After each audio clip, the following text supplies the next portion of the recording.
भारत के इतिहास में जब भी खूबसूरत अभिनेत्रियों का नाम लिया जाता है तो 90 के दौर की ममता कुलकर्णी का नाम उस लिस्ट में जरूर शुमार किया जाता है।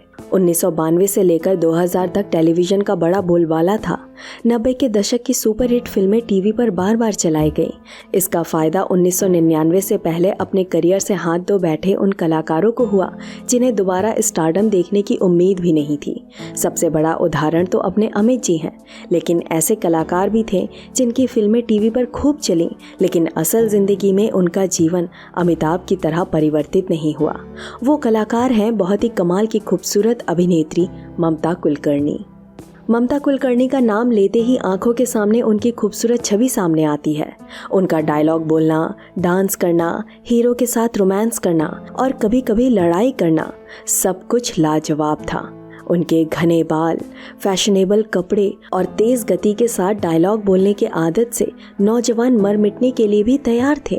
लेकिन इतनी खूबसूरत अभिनेत्री ने अपने पांव पर इतनी बड़ी कुल्हाड़ी मार ली कि लोग सोचने लगे कि भगवान ने खूबसूरत चेहरा देकर इनसे बुद्धि और चातुर्य छीन लिया था। आज की वीडियो में हम उनकी बायोग्राफी तो नहीं, लेकिन ये जरूर बताएंगे कि फिल्म जगत में ममता कुलकर्णी हसीन खूबसूरत चेहरे के पीछे क्या क्या गुल खिला रही थी।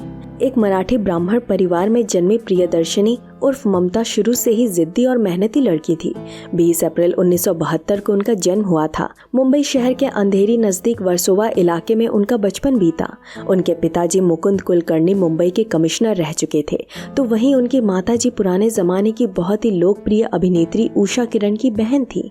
अभिनय की विरासत उन्हें माँ की तरफ से मिली, तो वहीं उनके पिताजी इस क्षेत्र से परिचित नहीं थे। ममता की 2 बहनें मिथिला और मौलिना ने भी बड़ी बहन की तरह अभिनेत्री बनने का प्रयास किया था। ममता कुलकर्णी गजब की खूबसूरत थी। उन्हें खूबसूरत दिखने के लिए मेकअप करने की भी जरूरत नहीं पड़ती थी, इसलिए उन्होंने अभिनेत्री बनने का फैसला लिया और ऑडिशन लेने वाले हर एक फिल्मकार ने उन्हें अपनी अपनी फिल्म में कास्ट कर लिया। यहाँ ये बताना जरूरी है कि ममता कुलकर्णी ने एक साथ कई सारी भाषाओं में पदार्पण कर लिया था। 1991 और 1992 के बीच रिलीज हुई उन फिल्मों के नाम इस तरह से हैं: ननबर्गर तमिल, मेरा दिल तेरे लिए हिंदी, प्रेमा सीखरम तेलुगु, पोंडा पुलिस तेलुगु, तिरंगा हिंदी। इन शुरुआती फिल्मों में से सिर्फ तिरंगा ने बॉक्स ऑफिस पर धमाका मचाया और ममता कुलकर्णी रातों रात सुपरस्टार बन गई। उसके बाद सैफ अली खान के साथ आशिक आवारा फिल्म करने के बाद उन्हें फिल्म फेयर की तरफ से new face of the year का अवार्ड मिला। 1993 के बाद उनके करियर ने नई छलांग लगाई। अक्षय कुमार, सलमान खान, गोविंदा, सुनील शेट्टी, आमिर खान, संजय कपूर जैसे सितारों के साथ उन्होंने 1 या 3 फिल्मों में ही काम किया। इसके पीछे का कारण ये था कि उस दौर की बाकी अभिनेत्रियां फिल्मकारों को बोलकर उन्हें फिल्मों से हटवा देती थीं। साथ ही उस दौर में मुंबई पर दाऊद इब्राहिम की दहशत भी थी।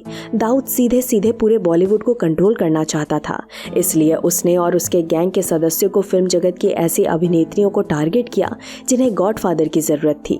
ऐसे में ममता कुलकर्णी सीधे सीधे छोटा राजन के संपर्क में आ गई। ममता को लगा कि अंडरवर्ल्ड के डर से कोई भी बड़ा फिल्मकार उन्हें फिल्मों से निकालेगा नहीं, लेकिन ऐसा कुछ हुआ नहीं। जाबाज मुंबई पुलिस ने 90 के दशक में एक एक गुंडे को पकड़ पकड़ के एनकाउंटर कर दिया। इससे भयभीत होकर दाऊद के गुंडों ने फिल्मकारों को धमकाना बंद कर दिया। अतः माफिया के कनेक्शन और 1993 में अर्धनग्न फोटोशूट के कारण ममता कुलकर्णी का करियर ढलान पर आ गया।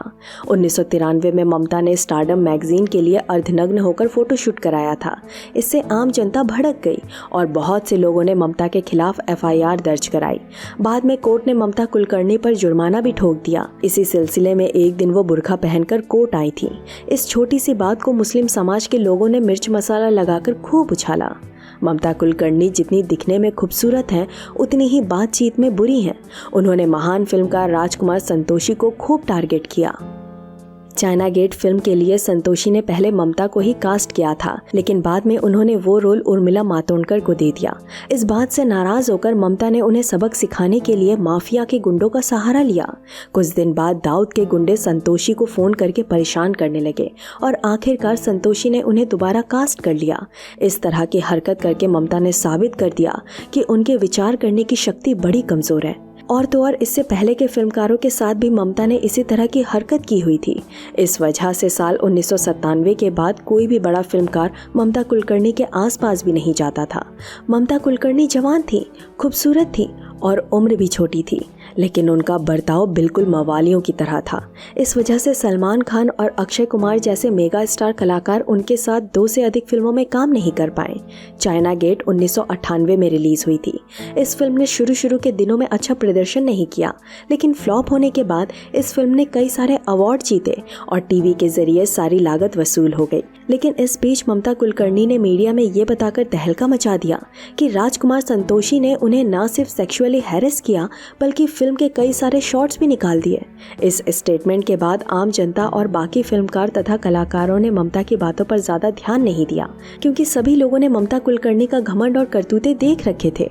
1999 के बाद तो फिल्म गलियारों में ममता कुलकर्णी की बात भी नहीं होती थी और न ही कोई बड़ा फिल्मकार उन्हें अपनी फिल्म में कास्ट करता था।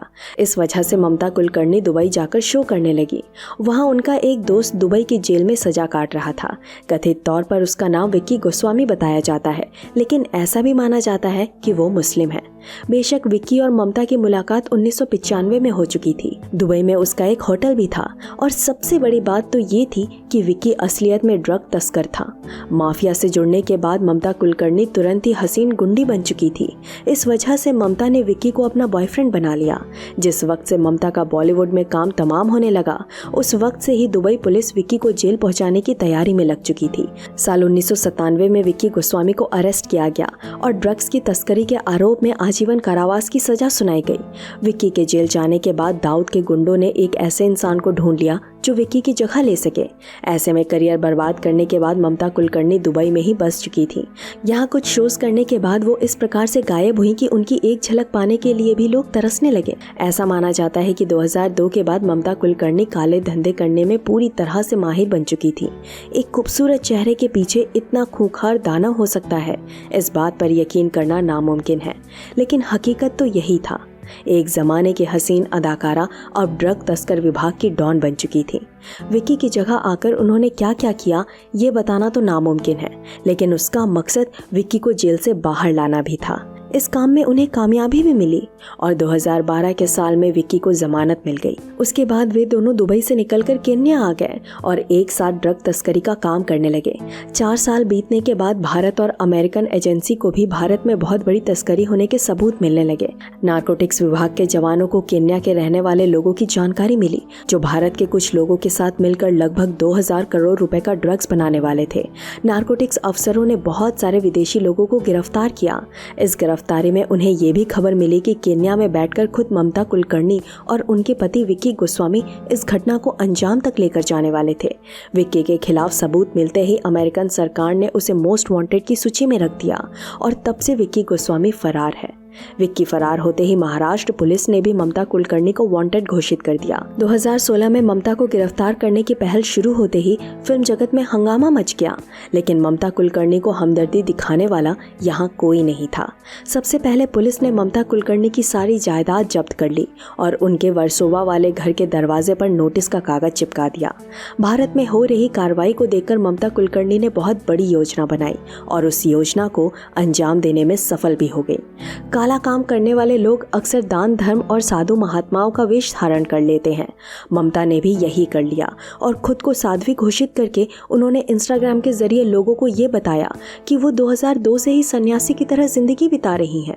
अपने नाटक को हकीकत में बदलने के लिए उन्होंने एक किताब पब्लिश कर ली, जिसमें उन्होंने लिखा कि कैसे वो अभिनेत्री से साध्वी बनी थी।